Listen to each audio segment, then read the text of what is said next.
ஏ சூ சூ எவ வீட்டு ஆடுன்னு தெரியலையே இங்க வந்து மேய்ஞ்சிட்டு கிடக்கு சூ சூ. இப்படி ஆடை வளர்த்து வளர்த்து அடால போன தெருவுல விட்டுறாளுவே. இது பாரு நம்ம ஆசாசியா வச்ச ரோஸ் பூ செடியெல்லாம் போட்டு தின்னுட்டு கிடக்கு சூ சூ சூ சூ. பத்த பத்த பேய் தொலைதா பாரு, நின்னு எப்படி தின்னுட்டு இருக்கு பாரு. ஐயோ இதை நான் என்ன பண்ணுவேன். நல்லா அழகழகா நிறைய பூத்து கிடந்து இந்த சிவப்பு ரோஸ் இத போய் தின்னுட்டு இருக்கு பாரு. இந்த கொழுப்படுத்த ஆடு எவ வீட்டு ஆடுன்னு தெரியல. அந்த ஆள் அவுத்து விட்டு தொலைஞ்சிட்டாலும் இங்க வந்து நம்ம உயிரை வாங்குறது இங்க வந்து கிடக்கு பாரு சூ.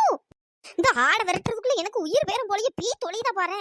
அந்தால எருவ மாட்டு மேல மழை பெஞ்ச மாதிரி அப்படி நிக்குது பாரு. ஐயோ ஐயோ ஏன் மஞ்சள் ரோஸ் மஞ்சள் ரோஸ். ஐயோ இந்த சைடு பத்தி விட்டு அந்த சைடு போய் அங்க உள்ள ரோஸ் எல்லாம் திங்குதே சூ. பேய் தொலைதா பாரு, உயிரை வாங்கிட்டு கிடக்கே. ஏன் முன்னாடியே நான் வச்சு ரோஸ் எல்லாம் திங்குதே, பத்தி விட்டா பேய் தொலைதா பாரு சூ. கொழுப்படுத்த ஆடு பேய் தொலைதா பாரு. இந்த வரேன். எங்கேயாச்சும் கல்லுக்குள்ள கிடந்தா எடுத்து ஒரு எரிஞ்சிட வேண்டியதான் இன்னைக்கு. இங்க ஒரு கல்லு கிடக்கு. ஏ ஆடு ஏன் ரோஸ் பூ செடிய திங்க ஒண்ணு. சூ சூ பேய் தொலை. இப்படிதான் அவள் ஒரு வீட்டுல உள்ள செடியை தின்னு நல்லா கொளுத்துவே அலையுது கொளுத்து. சே வீட்டுக்கு முன்னாடி அழகா ரோஸ் செடி நம்ம அழகுக்கு வச்சு விட்டா இங்க பாரு எப்படி தின்னு அதால வாயில போட்டு போகுது பாரு. இப்படி அநியாயம் பண்ணி வச்சிருக்கு பாரு இந்த செடியே. எவ்வளவு அழகா இருந்து அவ்வளவு பூவின்னு அந்த ஆள் அள்ளி வாயில போட்டு பாரு. சே மனசே கேட்கல. டெய்லி சாயந்தரம் ஒரு நேரம் காலையில ஒரு நேரம் பெருக்கிட்டு தான் இருக்கேன். அப்படி இருந்தாலும் வீட்டு முன்னாடி குப்பையாதான் கிடக்கு. எத்தனை நேரம் பெருக்கப்பாச்சே. இந்த வீட்டை சுத்தி இருக்க மரத்தோட முதல்ல வெட்டணும்ப்பா. இந்த மரத்தை வச்சிருக்கிறதுனாலதான் இங்க அப்படியே ஒரு குப்பையா சேருது. சரி வெயிலுக்கு நல்லா இருக்குமே கொஞ்சம் நிழலா இருக்குமேட்டு மரத்தெல்லாம் நட்டி வச்சு வளர்த்தோன்னா கடைசியில் அது நம்மளுக்கே கஷ்டமா இருக்கு. இந்த ஆடு மாடுகளை வளர்த்துப்புட்டு ஒரே வேலையா இருந்த மாதிரி இருக்கு. ஒரு நேரம் ரெஸ்ட் கிடையாது. கொஞ்சம் படுத்து எழுந்தோன்னு பார்த்தா முடியவே மாட்டேக்கு. வேலை என்ன நேரமும் வேலையா தான் கிடக்கு. என்ன நம்ம ஆடு கத்துற சவுண்ட் கேக்குது, அதுக்குள்ள வந்துட்டாக்கும். அடே எப்ப அந்த ஆட்டுக்கு என்னாச்சு, ஒரு மாதிரி நொண்டி நொண்டிலாம் நடக்குது. என்ன ஆட்டு கால்ல இப்படி அடிபட்டு இருக்கு. எவ அடிச்சு விட்டான்னு தெரியலையே. யாரோ கல்லு தூக்கி எரிஞ்ச மாதிரிலாம் இருக்கு. யாரு பார்த்து வேலைன்னு தெரியலையே. அட பாவி மக்கா, அந்த ஆடு பாம்போல கத்துது. இந்த வாயிலா ஜீவனை யாரு கல் எடுத்து எரிஞ்சான்னு தெரியலையே. சோ கொஞ்சம் கூட மனசாச்சு வேண்டாம். பாவமெல்லாம் இருக்கு. வழியில வேற இப்படி கத்திட்டு கிடக்க. இதுக்கு என்ன மருந்து போடன்னு வேற தெரியலையே. ஆஸ்பத்திரிக்கு தூக்கிட்டு போனது அவன் போலயே. ரத்தம் வேற நிறைய வந்துட்டு இருக்கு. ஏன் முடியுமா என்ன பண்ணிட்டு இருக்கா? ஆட்டு காலை பிடிச்சு பிடிச்சு பாத்துட்டு இருக்கா. என்னாச்சு? ஏ வள்ளி யாருன்னு தெரியலடி. யாரோ அந்த ஆடு கால்ல எனத்தையோ தூக்கி எரிஞ்சிருக்காம நினைக்க. நல்லா அடிபட்டு ரத்தம் வேற சொட்டிட்டு நடக்க. என்ன பண்ணனு தெரியல. பத்திக்கு யாரு பார்த்து ஏழனும் தெரியல.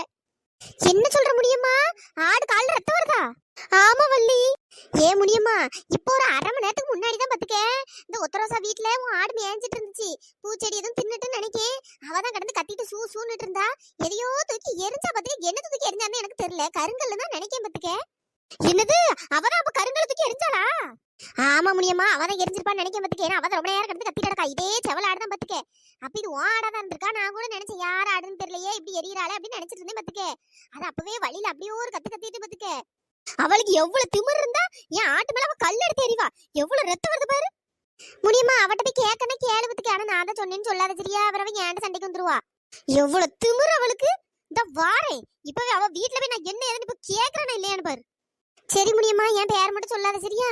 கொஞ்சம் கூட மனசாட்சியே இல்லப்பா. இந்த வாயிலா ஜீவனை இப்படி போட்டு அடிக்கிறோமேட்டு கொஞ்சம் கூட இது இல்லாம எவ்வளவு கொழுப்பு எடுத்து பண்ணிருக்கா. இவளெல்லாம் சும்மா விடக்கூடாது. போய் ரெண்டுல ஒண்ணு இன்னைக்கு கேட்டாதான் இன்னைக்கு வாய் மூடுவா. மனசே கேட்க மாட்டேங்கிப்பா. இந்த ஆடு வேற ஒரு நேரம் தின்னு ருசி கண்டுட்டு திரும்ப வேற இன்னும் கொஞ்ச நேரம் கழிச்சு அடுத்த நேரம் வரும். அடுத்த நேரம் வரட்டும். இதுக்கு இன்னொரு காலை நல்லா உடச்சு விட்டுறேன். ஏ ஒத்தரோசா என்ன முடியுமா இங்க தானே உட்காந்துட்டு இருக்கேன். அதுக்குள்ள ஏன் அப்படி ஒத்தரோசா ஏன் அப்படி கத்துறா? நீ என்ன நினைச்சிட்டு இருக்கா? உன் மனசுல என்ன நினைச்சிட்டு இருக்கான்னு கேக்கேன். இந்த பாரு முடியுமா சும்மா தேவலாம் ஏதாச்சும் பேசிட்டு இருக்காத. நானே வேற பிரச்சனையில இருக்கேன். நீ எந்த பிரச்சனைனாலும் இருந்துட்டு போ. அதை பத்தி எனக்கு கவலை இல்ல. ஏன் ஆட்டு மேல எதுக்கு கள்ள தூக்கி எறிஞ்சா? ஓ அப்ப அது ஓ ஆடுதானோ? ஆமா ஏன் ஆடுதான். ஓ ஆடுன்னு தெரிஞ்சா கூட ஒரு காலையும் சேர்த்து உடச்சு விட்டுருப்பேன். இந்த பாரு ஒத்தரோசா வார்த்தையை அளந்து பேச பாத்துக்க. வாயிலா ஜீவன் அதை போட்டு நீ கழுதுக்கு எரிஞ்சிருக்கா. இந்த பாரு முடியுமா ஆடை வளர்க்கறதா இருந்தா உன் வீட்டோட வச்சு வளர்த்துக்க. இல்லன்னா மேயறதுக்கு வேற எங்கேயாச்சும் விடு. நான் ஆசாசியா பூந்தொட்டி வாங்கி வச்சிருக்கேன். அதை போட்டு தின்னுட்டு இருக்கு. நான் எவ்வளவு நேரம் தான் பத்த பேய் தொலைதா பாரு. ஏதோ காணாதது கண்ட மாதிரி அப்படி தின்னுட்டு இருக்கு. ஆடு மாடுகளுக்கு என்ன தெரியும்? அது அப்படிதான் திங்கும். அப்படிதான் திங்குமா? அதுக்கு உன் வீட்டுல உள்ள செடியை திங்கணும். அதுக்கு இப்படி ஊரா வீட்டுல உள்ள செடியே திம்பாவே. உனக்கு அப்படி செடி வச்சு வளர்க்கணும்னு ஆசை இருந்தா இப்ப தெருவுல செடி வைக்க கூடாது. உன் வீட்டுக்குள்ள கொண்டு செடியை வச்சு அதுக்குள்ள தண்ணி ஊத்தி வளர்க்கணும். சும்மா தெருவுல செடியை வச்சுக்கிட்டு ஆடு தின்னுபிட்டு மாடு தின்னுபிட்டுனா அதுக்கு ஏதாச்சும் ஒண்ணு தின்னா 10 ரூபாவா பாத்துருக்கு. அதுக்கு இப்படி கல் எடுத்து எறிவாவே. இந்த பாரு நான் கல் எடுத்து எறிஞ்சேன். நீ பாத்தியோ? நீதானே இப்ப கொஞ்ச நேரத்துக்கு முன்னாடி சொன்னா கல் எடுத்து எறிஞ்சேன்னு. வேற என்ன சும்மா மாத்தி மாத்தி பேசாத பாத்துக்க. அங்க ஒன்னால போய் ஆட்டு கால்ல இருந்து ரத்தமா வருது. முதல்ல அதுக்கு உண்டான செலவெல்லாம் எடுத்து வை பாத்துக்க. ஏதோ நான் வேணும்னு ஆட்டு கல் எடுத்து எறிஞ்ச மாதிரி பேசிட்டு இருக்கா. தின்னுபுட்டு என் செடி பூவெல்லாம் தின்னுபுச்சு நான் கடுப்புல உட்காந்துட்டு இருக்கேன். ஆமா 20 ரூபா செடி அதை தின்னுபுட்டு நீ போய் கடுப்புல உட்காந்துருக்காவலாம். அடே எப்ப கண்குள்ளா காட்சியெல்லாம் இருக்கு. இவ்வளவு 2 ரூபா ஏன் இப்படி அடிச்சுக்கிறாள்வே? செடியா செடி பொல்லாத செடி. முடியுமா உனக்கு தான் வாய் இருக்குன்ட்டு ஓவரா பேசாத பத்துக்க. ஆடா ஆடு பொல்லாத ஆடு. ஆடை ஒழுங்கா வளர்க்கணும். இப்படி அடுத்தவா வீட்டுக்குள்ள விட்டுனா என்ன? என் ஆடு ஒழுங்கா தான் மேய்ஞ்சிட்டு ஒழுங்கா தான் வந்துட்டு இருக்கு. நீ தான் தேவையில்லாம கல்லெடுத்து எரிஞ்சிருக்க பத்துக்க. ஓஹோ, அப்ப இதான் கதையோ. இவ ஆடு இங்க வந்து என்னதெல்லாமோ தின்னுபுட்டு அதனால ஒருத்தர வருஷம் கல் எடுத்து எரிஞ்சுட்டா போலயே. அடே எப்ப அந்த கல்லா என்ன பெருசா பெரிய கல்லா கிடக்கு, இதே ஆட்டு மேல எரிஞ்சா அப்படிதான் எரிவே முடியுமா? என் வீட்டு செடியை தின்னா நான் அப்படிதான் எரிவேன். இந்த பாரு ஓவரா பேசாத. வாயை கிழிச்சு உப்பு கண்ட வச்சு போடுவேன் பத்துக்க. ஆமா நான் ஓவரா பேசுறேன். நீ ரொம்ப குறைஞ்சு பேசிட்டு இருக்க. பாரு குறைஞ்சி ஒன்ன மாதிரி தானே உன் ஆடும் இருக்கும். இப்படி அடுத்த வீட்டுல என்ன இருக்குன்னு பாத்துட்டு அலைஞ்சிட்டு நானும் சரி அமைதியா இருக்கணும் பாத்துட்டு இருக்க. நீ ஓவரா எகிரிட்டு இருக்கா. என்ன நான் அப்படி அவ வீட்டுல என்னத்தை எடுத்தேன் நீ பாத்தியோ? வேற உன் புத்தி தானே இந்த ஆட்டுக்கு வரும். நான் அப்படி என்னத்தை எடுத்துட்டேன்? நான் அப்படி அவ வீட்டுல போய் என்னத்தை எடுத்துட்டேன்? என் கோழி முட்டை போடுது. அந்த மெத்தபடி கீழே முட்டை போடுது. நான் எடுக்கிறதுக்குள்ள நீ வந்து எடுத்துட்டு போறல. நான் என்ன எல்லாம் தெரியாது நினைச்சிட்டு இருக்கேன். நான் எல்லாம் பாத்துட்டு தான் இருக்கேன். ஆமா இவ கோழி எப்ப முட்டை போடும், நான் எப்ப முட்டை எடுத்துட்டு போலாம் நான் பாத்துட்டு இருக்கேன். எனக்கு இதான வேலை பத்துக்க. எனக்கு வீட்டுல 1000 வேலை கிடக்கு. இதுல இவ கோழி முட்டையை நான் எடுக்கேன். ஆமா நீ தான் எடுக்கா. நான் எத்தனையோ நாள் பாத்துருக்கேன். கேட்டா உன் கோழி போட்ட முட்டைன்னு சொல்லிட்டு ஏமாத்திட்டு போறா. அது அவளும் என் கோழி போட்ட முட்டை தானே. என் கோழி போட்ட முட்டையை தானே அவளுக்கு பொரிச்சு தின்னுட்டு அடக்கா. எப்பப்பா வீட்டுக்குள்ள இருக்க முடியல. என்ன நேரமும் சந்தகடை மாதிரி ஒரே கத்திட்டு தான் அடக்காளுவே. என்ன பிரச்சனைன்னு தெரியல. ஒத்தரோசா என்னடி ஆச்சு? இந்த பாரு இழுவே. நாங்க பேசிட்டு இருக்கோம். நீ தேவலாம் உள்ள வராத. என்னாச்சுன்னு மரியாதை வேலையை பார்த்துட்டு போ. ஆமா இப்ப நீ எதுக்கு இப்படி கத்திட்டு இருக்கா? நான் அந்த ஒத்தரோசாட்ட தானே கேட்டுட்டு இருக்கேன். அதுக்குள்ள நீ ஏன் கத்துறா? இந்த பாரு இழுவே. நான் எவ்வளவு அழகா ரோஸ் செடி வச்சு விட்டுருக்கேன். இவ வீட்டு ஆடு வந்து அவ்வளோதே தின்னுட்டு போயிட்டு விட்டுக்க. நான் வந்து பத்தி தான் விட்டே போய் தொலை மாட்டேன். ஒரு சின்ன கழுத்துக்கு எரிஞ்சு பத்துக்க. அதுக்குள்ள என் ஆட்டு காலை உடச்சிட்டா நீங்க வந்து சண்டை போடுறா. என்னது இந்த கிடக்கல? இது என்ன சின்ன கல்லா? வேற ஆடு வளர்த்தா ஒழுங்கா வளர்க்கணும். எப்படி அடுத்தவா வீட்டுக்குள்ள மேஞ்சா வேற அவ என்ன பண்ணுவா? கல் எடுத்துதான் எரிவா. என்ன ஒத்தரோசா சப்போர்ட்டுக்கு ஆள் கூட்டு வரியோ? அவ்வளோ ஒண்ணு சேர்ந்துட்டு ஏன்ட்ட கடந்து இது பண்ணிட்டு அடக்கியே. நானும் பாத்துட்டு இருக்கேன். வந்ததுல இருந்து ஓவரா பேசிட்டு இருக்கா. சப்போர்ட்டுக்கு ஆள் கூட்டு வரலனா என்ன நீ பண்றதெல்லாம் யாருக்கும் தெரியாதோ? என்ன ஆளாளுக்கு நீ பண்றதெல்லாம் ஒண்ணும் தெரியாதோ பண்றதெல்லாம் ஒண்ணும் தெரியாதவங்காவே. என்ன முடியாம கழுவு எதுவும் எடுக்காளா என்னன்னு தெரியலையே. என்னங்கடி நடிச்சிட்டு இருக்கியே? அவ்வளோ என்ன சொல்லி வச்சு பேசுறீங்களோ கோரஸ் பாடிட்டு. இந்த பார் முனியம்மா, நான் இப்போ 2 வாரமா பாத்துட்டு இருக்கேன். நானே உன்கிட்ட சண்டை போடணும்னு தான் நினைச்சேன். என் கோழி என்ன ஒரே உன் வீட்டு பக்கம் வருது? உன் கோழி என் வீட்டு பக்கம் வந்தா அதுக்கு நான் என்னடி பண்ணுவோம்? நீ உன் கோழி வளர்க்கறவ, நீ ஒழுங்கா உன் கோழியை அடிச்சு வளர்த்து உன் வீட்டுக்குள்ள மேய விடணும். அது என் வீட்டுக்கு வந்துச்சுன்னா அதுக்கு நான் என்ன பண்ண முடியும்? சும்மா இந்த நடிப்புலாம் ஆவாது பத்துக்க. கோழி எதுக்கு உன் வீட்டுக்கு வருதுன்னு உனக்கு தெரியாதோ? அந்த கோழி அங்க பழக்கி உன் வீட்டுல முட்டை போட வச்சிருக்கா. டெய்லி அது முட்டையை அங்க போட்டு திங்கிறதுக்கு மட்டும் என் வீட்டுக்கு வருது. முட்டை போட உன் வீட்டுக்கு போகுது. என்ன நீ அந்த ஆகத்துல என் கோழியை வசியம் பண்ணி வச்சிருக்கா. என்னது கோழிய வசியம் பண்ணி வச்சிருக்காளா? இதுல எவக்கு இருக்கு, எவ பைத்தியம், எவ முள்ளூசு, எவ அறவெட்டு, எவ காவெட்டுன்னு தெரியலையே.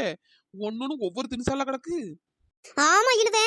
இவ இப்படிதான் என் கோழி விடுற முட்டையும் இப்படிதான் டெய்லி தூக்கிட்டு போறா. உன் கோழியே வசியம் பண்ணாலும் பண்ணிருப்பா. ஆமா எனக்கு இதான் வேலை. உங்க வீட்டு கோழி ஆடு மாடை வளர்த்தி நான் வசியம் பண்ணி என் வீட்டுக்கு வர வைக்கிறதுக்கு. போங்க பத்துக்க. சும்மா எருப்பேத்திர அடக்காதிய. முடியுமா? இப்ப கடைசியா சொல்றேன் பத்துக்க. நீ என் கோழிட்ட இருந்து எடுத்த முட்டைக்கு அவ்வளத்தி முதல்ல காசு எடுத்து வை பத்துக்க. நல்ல முட்டையை அவிச்சோ இல்ல பொரிச்சோ நல்லா திங்காலா. யாருக்கு தெரியும் இழுவே? இவ திங்காலோ இல்லன்னா யார்ட்டையாவது கொண்டு வித்துட்டு அதை காசாக்குறாளோ. சரி நம்ம கஷ்டப்பட்டு கோழி வளர்த்தனா இவதான் நல்ல அதுல குளிர்காயிரா. 2 பேரும் சேர்ந்துட்டு சொல்லி வச்சு சண்டை போட்டுட்டு இருக்கீங்களோ? அப்ப 2 பேரும் சேர்ந்துதான் வேணும்னு தான் என் ஆட்டு காலை உடைச்சலோ. மரியாதை ஆட்டு காலுக்குள்ள செலவுக்குள்ள காசு ஒழுத்தி எடுத்து வைங்க. இந்த பாரு முடியுமா? உன் ஆடு என் வீட்டுல வந்து செடி வந்து தின்னுச்சு. நான் காலை உடைச்சேன். சரியா? செடியை தின்னா காலை உடைப்பியோ? அதே மாதிரி வேற உங்கள வீட்டு கோழி என் வீட்டுக்கு வந்தாலும் நான் முட்டையை எடுப்பேன். முடியுமா? நீ முட்டையை எடுத்த கையை நான் எப்படி உடைக்கிறேன்னு பாப்போம். அதானே உன் ஆடு காலை உடைச்சோன்னா இங்க வந்து எகுறா. அவ்வளவு கோவம் வருது. வேற என் செடி அவ்வளவு மொட்டை இருக்குதே. அதை பார்க்கும்போது எனக்கு கோவம் வராது. அடே அப்பா நல்ல கண்குள்ளா காட்சியெல்லாம் இருக்கு. நல்ல என்டர்டைன்மெண்டா இருக்கு. இன்னைக்கு காலையில யார் மூஞ்சில முழிச்சுன்னு தெரியல. கண்குள்ளா காட்சியா இருக்கு. 3 பேரும் சேர்ந்து ஒரு நல்ல ஒரு அடிபிடி போட்டால்னா நல்லா கண்ணு குளிச்சே பார்த்துட்டு போலாம். எல்லாம் வாய் தான் பேசுறதை தவிர்த்து கை ஒருத்திக்கும் பேச மாட்டேக்கே. உங்கள் வேலைலாம் இப்படியே விட்டா சரி வராது. முதல்ல போலீஸ் ஸ்டேஷன்ல போயிட்டு எழுதி கொடுக்கணும். நீ போலீஸ் ஸ்டேஷன் போ. அதுக்கப்புறம் நான் உன்னை பாத்துக்கிறேன் பாத்துக்க. உன் வீட்டுல வளர்க்குற ஆடு மாடு கோழி உனக்கு எல்லாத்துக்கும் சேர்த்து மொத்தமா நான் சூனியம் வைக்கல. என் பேர் ஒத்தரோசா இல்ல. அதானே இவ மட்டும்தான் நம்ம வீட்டு கோழியை வசியம் பண்ணி அவ வீட்டுக்கு வர வைப்பாளோ? நம்மளும் அதே மாதிரியே பண்ணுவோம். மொத்தத்துக்கு சூனியத்தை வச்சு அந்த மொத்தமா கலைச்சு விட்டுற வேண்டியதுதான். சரி எப்படி பேசுறாளோ பாரு பேச்சு. ஒரு வாயிலா ஜீவன். 5 அறிவு ஜீவன்களை போய் இப்படி பேசுறாளோ பாரு. மரியாதை இடத்த காலி பண்ணி பத்துக்க. இனிமேட்டு என் வீட்டு முன்னாடி உன் ஆடு கோழி மாடுன்னு ஏதாச்சும் வந்துச்சு அவளத்தை பிடிச்சு வெட்டி குழம்பு வச்சு விடுவேன். குழம்பு வைப்பாளா? வைப்பா, நல்லா வைப்பா. என்ன வைக்க மாட்டேன்னு நினைச்சிட்டு இருக்கியோ? நானே பிடிச்சு அவளுக்கு உரிச்சு குழம்பு வச்சு விடுவேன் பத்துக்க. முட்டை திருடி, சரியான முட்டை திருடி. இந்த பாரு ஒத்தரசா திருடி கிரடினா அவ்வளவுதான் பத்துக்க. என்னடி பண்ணுவ? என்ன பண்ணுவ? அதானே என்னடி பண்ணிருவ? அப்படி என்ன பண்ணிருவ? ஏ இழுவ, உன்னை வில்லு பாட்டில் ஏதாச்சும் நல்லா சேர்த்து விட்டா நல்ல சிஞ்ச கடிப்பா. சூப்பரா ஜால்ரா போடுறா பாரு. ஆட்டு காலையும் உடச்சு விட்டு எப்படி பேசுறாளோ பாரு பேச்சு. சை போ போ. இனிமேட்டு இந்த வீட்டு பக்கம் நீயும் வரக்கூடாது, நீ வளர்க்குற ஆடு மாடும் வரக்கூடாது. வந்துச்சுன்னா அவ்வளவுதான். நீ வந்தாலும் உன் கால கை உடைக்கிறனே இல்லையானு பாரு. சை எப்படி பேசுறாளோ பாரு பேச்சு. இவ்வளவு கிட்ட எல்லாம் வாய் கொடுக்க முடியுமா? என் கைய காலையும் உடச்சிருவாள்லாம். உடச்சி என் கைய காலை உடச்சா என் கையும் காலம் அது வரை என்ன பூவா பறிச்சுட்டு இருக்கோம். நான் மிதிச்சு உள்ள கொன்ற மாட்டேன். இதுக்கப்புறம் வருவியல் அடி எதுக்காச்சும் முடியுமா கொடியம்மான்னு அப்ப பாத்துக்கிறேன். என்ன ஒத்தரசா? என்னடி என்ன உனக்கு என்ன? அதுக்கு ஏன்ட்ட ஏன்டி பாயிர? சின்ன பொண்ணு இங்க நடந்ததெல்லாம் பாத்துட்டு தானே இருந்தா. எப்படி பேசிட்டு போறா பத்தியா? ஆமா, நீங்களும் பேசுனது அவ பேசுறது எவ்வளவு பரவாயில்ல. சூனியம் கிணியன்லாம் பேசிட்டு இருக்கீங்களடி. சூனியம் எதுவும் வச்சிருவியலா என்ன? அதெல்லாம் ஒண்ணும் இல்ல சின்ன பொண்ணு. சூனியமும் வைக்க தெரியாது, ஒண்ணும் வைக்க தெரியாது. சும்மா அப்படி பையன் காட்டி விட்டுருக்கோம். அப்பதானே கொஞ்ச நாளைக்கு நம்மளுக்கு அடங்கி இருப்பா. இல்ல இப்படித்தானே பேசிட்டு தெரியவா?